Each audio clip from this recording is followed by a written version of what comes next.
This is the async pipe, and it allows you to use an observable or promise directly in your template without needing to subscribe to it or await a result. So in this case, I have an observable called clients, and I'm pulling that in from the client service through the get clients method. And that provides me with an observable stream of clients that emits an array of clients, which I am then displaying inside of this list.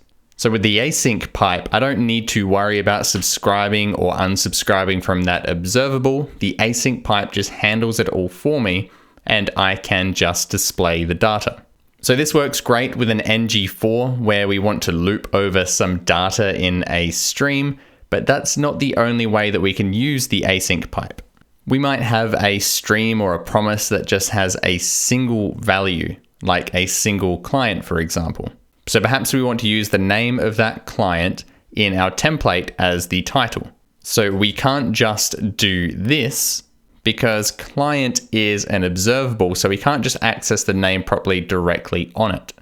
But we can wrap the client in parentheses, and then we can add the async pipe.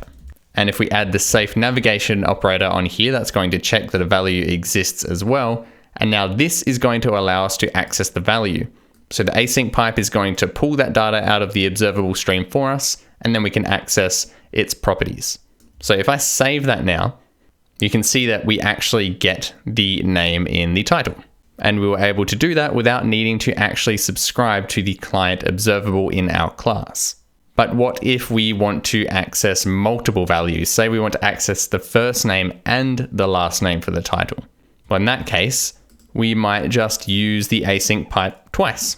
So you can see over on the right here, that works. I have the first name and the last name now, but we can see that it's getting a bit awkward. Not only is this going to look messy as we access more and more properties, but it also means that the template is subscribing to the client stream multiple times. So this isn't ideal and it isn't necessary either. So what we can do instead is this. An ng container allows us to use structural directives like ngIf and ngFor without actually needing to add an additional element like a div to the DOM to hold it. So with this approach, it allows us to only display the client data if it is available. And as well as that, we can access the data as much as we need within this container as client. And you can see here, I'm just referring to the properties directly as client.name.first and client.name.last. Okay, so that's pretty cool, but let's look at one more example further down this page here. So in this example, we are doing basically the same thing. We are using an ngIf on the parent element, and anywhere within that, we can access client as client directly. And you can see we're doing this multiple times throughout this parent container.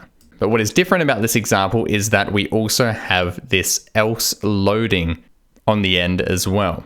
So consider that we might want to display something to the user whilst this data is loading in. So we're dealing with an observable stream that emits data over time here, and we don't know when that data is going to be emitted from the stream. But how will we know if data from the observable stream has emitted if we aren't actually subscribing to the observable stream ourselves? So we could go to the class for this template and we could subscribe to client directly, and we could then use those data emissions to control displaying and hiding something like a loading overlay. But that kind of defeats the purpose of using the async pipe in the first place.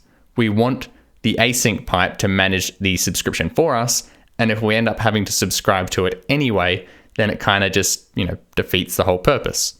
So if we do want to display some kind of loading indicator without having to subscribe to it ourselves, then our logic is going to have to be controlled in the template where the async pipe can work. And fortunately for us, this is a pretty neat solution. So what we can do is we can use an ng template to define the template we want to display to the user when the data is loading. So by default, an ng template won't be rendered in the DOM. When your application is being rendered, if Angular comes across an ng template, it's basically just going to be like, all right, I'm just going to ignore that completely. However, what we can do is attach this loading template variable to it, and we can control when that is displayed with our else loading statement here.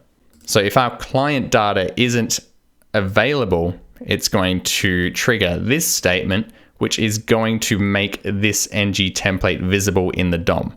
And since we're using an ng if here for this parent element, if the client data isn't available, it's not going to display this, and it is going to display this, and vice versa. For when the data does load in, it's going to stop displaying this, and it's going to start displaying this. So you can see what this looks like. If I just refresh this page, it's going to take a second or two to pull in this specific client from Firebase. So if I refresh this, you can see that we have that finding client template displaying, and then once the data is available, it all just pops in. So I'll do that one more time so you can have a look at it again, and you can see that all works pretty nicely.